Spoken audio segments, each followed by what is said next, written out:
Hey, what's up bros, it's Aaron again, and today we're gonna look at the Sennheiser Momentum True Wireless Earbuds retailing for $300, $50 less expensive than the Beoplay E8 2.0 which I reviewed not too long ago, and you can watch that review right over here. I'm gonna call this the MTW, okay? So, the MTW has got some really great specs. In fact, specs wise, I think this has got some of the best specs that you can buy in a pair of earbuds right now. Bluetooth 5.0, aptX HD, aptX support, in addition to AAC and your regular SBC codecs, touch controls, voice assistant support, so I'm assuming Siri or Google Now. And this has got transparency mode, which lets you hear outside of the earbuds when you want to say catch the train announcements, much like hear through mode on the E8 2.0. But what this doesn't have is wireless charging. You're getting 12 hours of battery from this, 4 hours in the buds, 8 hours in the case, compared to the E8 2.0's 4 hours in the buds, 12 hours in the case, total of 16 hours. So, we're going to compare the sound quality, we're going to compare latency, but first, let's unbox this. Wow, wow, wow, wow. It looks dope. Earbuds. But the earbuds are huge though. Yeah, they're pretty big, huh? I mean, if you compare this to the E8 2.0, look fatter. But anyway, let's take a look at the case. The case looks really nice. I like the case. The cloth covering, the cloth covering just looks so premium, feels so good. Let's suppose I'm at a party, I'm wearing a nice suit, everyone's having fun, but I'm minding my own business. I fish this out of my pocket and then BAM! Chick magnet. It's got USB-C as well, so yeah, it's a pretty nice case.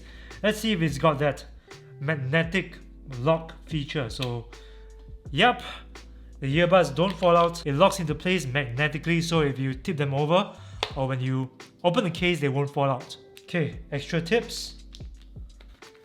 USB-C to USB cable, a really short one. Some literature.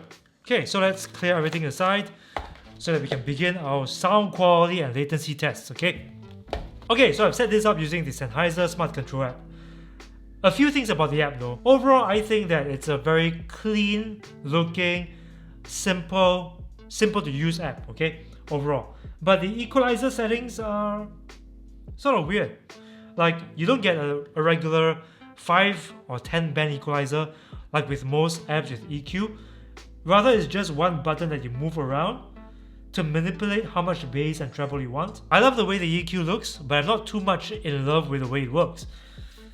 Anyway, let's move on to the sound quality test. I'm gonna play some music on the MTWs, and then I'm gonna switch over to the E8 2.0s. Right side, left side, okay.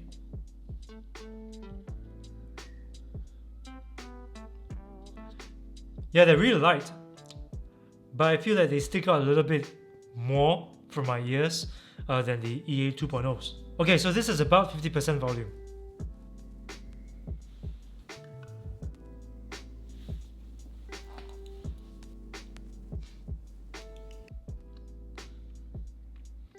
Ooh, very nice bass extension.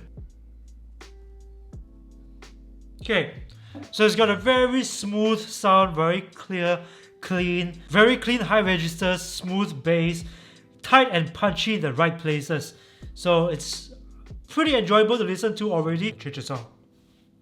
It manages to recreate a little bit of that spaciousness and openness, despite the fact that these are in-the-ear earbuds. They sound pretty balanced.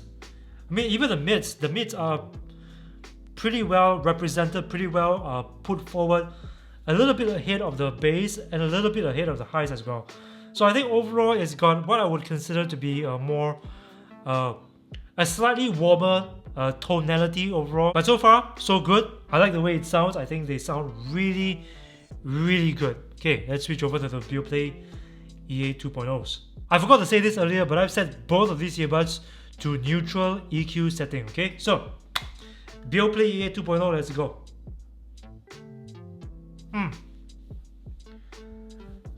So the E8 sounds a little brighter in the high registers.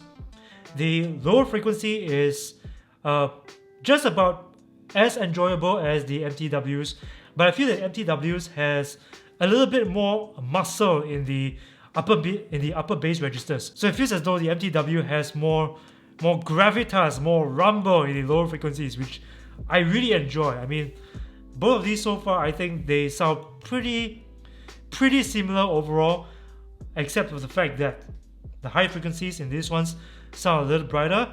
These ones have better bass. Let's switch back to the MTWs to confirm what I just heard.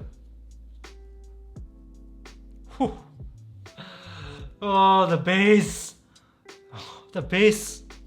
And without drowning out the mids, which is... Let's switch back to the E8s. Yeah, and I feel that the E8s sound a little bit more laid back. So this one sounds a little bit more aggressive, more in your face. This one sounds a little bit more laid back. I'm not saying that the MTWs sound better than the E8 2.0 or vice versa. What I'm saying is that both of these earbuds have their own unique characteristics. Like if I'm a bass head, I want something with meaty, clean, and muscular bass right out of the box, I would probably go for the MTWs, no questions asked. But if I want something with a brighter, more laid-back sound signature, the BeoPlay E8 is something that I would probably like. So let's proceed with the latency test. I'm going to play one of my own videos because I don't want to get any copyright strikes on my channel. So this is how it's going to work. I'm going to start with the BeoPlay E8 2.0. I'm going to hold the E8 2.0 to my microphone. Okay, so that if there's a lag, you guys will be able to hear it. But take note that both of these earbuds are connected to my iPhone. Okay, so regardless of the earbuds, they are both going to use AAC codec, okay? Unfortunately, I don't have an Android phone, so I'm not able to use the MTW's aptX or aptX HD codecs. So take note of that when I'm doing this latency test, okay?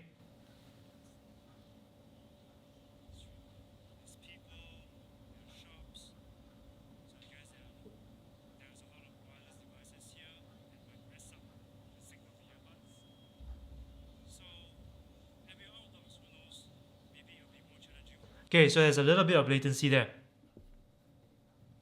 BeoPlay E8 2.0, okay? Now I'm going to switch over to the MTWs.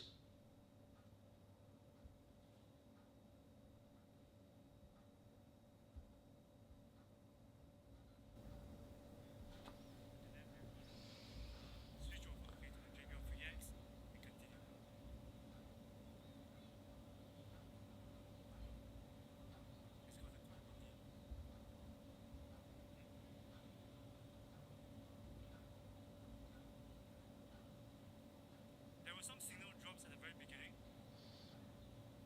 Oh yeah. So let me put this in my pocket. I think I can.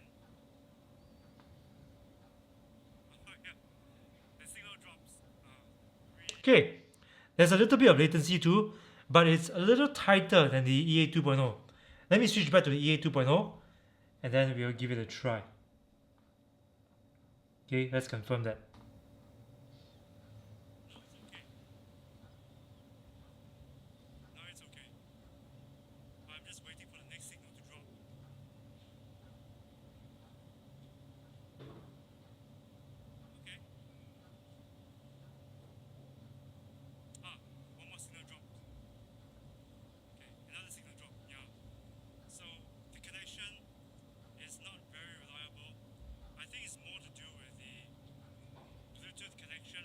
Okay, yeah.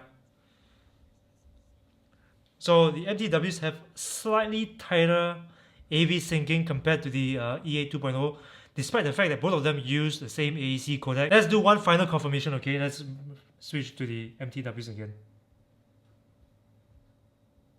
Final confirmation. Let's see if there are any differences, okay? Okay, so I've swapped over to the Jaybird and as before, I'm gonna play the same video from my phone. Yeah. So it's quite imperceptible, but the MTW's AV syncing feels slightly tighter even when it's using AAC codec. So if it's using aptX or aptX HD, I figured that there won't be any AV syncing issue. Interesting. Okay, so let's talk about what I like about these earbuds. These earbuds sound really, really good. One of the best sounding true wireless earbuds I've heard. Clean and rich highs, prominent mids, great bass extension. The bass extension is the touch controls may need some getting used to, but for me, it didn't pose much of a problem because they are quite similar to the Beoplay E8's touch controls. They also support Bluetooth 5.0, aptX and aptX HD, one of the only true wireless earbuds out there that support these specs. Of course, this stands in stark contrast with the more expensive E8 2.0, which only supports AAC and only supports Bluetooth 4.2. It's got a pretty nice design as well. I was raving about the case. I meant every word I said. I love the case. But it's just that at $300, I would expect that the earbuds feel a little more premium than this, because the kind of plastic that I'm seeing here is sort of like the kind of plastic that you see in other earbuds at much lower price points. So I'm quite surprised that they didn't use the same kind of polymer that the Beoplay E8 2.0 uses in their earbuds. I mean, these earbuds feel really good and they're light too. So the second thing is that they feel a little bit big. Okay, not as big as the Bose SoundSport 3, but still juts out a little bit more from your ears. And if you're thinking of taking this to your daily workout, to the gym, I wouldn't really recommend them because they don't seem to sit very well in the they don't seem to sit very well in the conch of your ear, and they don't have stability fins too. So, I don't feel very secure with them in my ears if I'm ever jogging with them. But perhaps my biggest gripe about these earbuds is that the case doesn't contain enough extra chargers.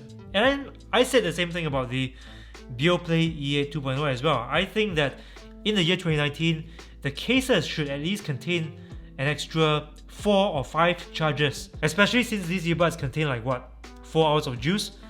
So at $300, I would really expect there to be more chargers in the case and maybe a little bit more charge in the earbuds themselves. So this is what I think of the Sennheiser Momentum True Wireless Earbuds. A great pair of True Wireless Earbuds, one of the best out there in the market right now. Of course, it's priced in the premium range, $300, but sometimes if you want great quality, you gotta spend an extra bit of cash.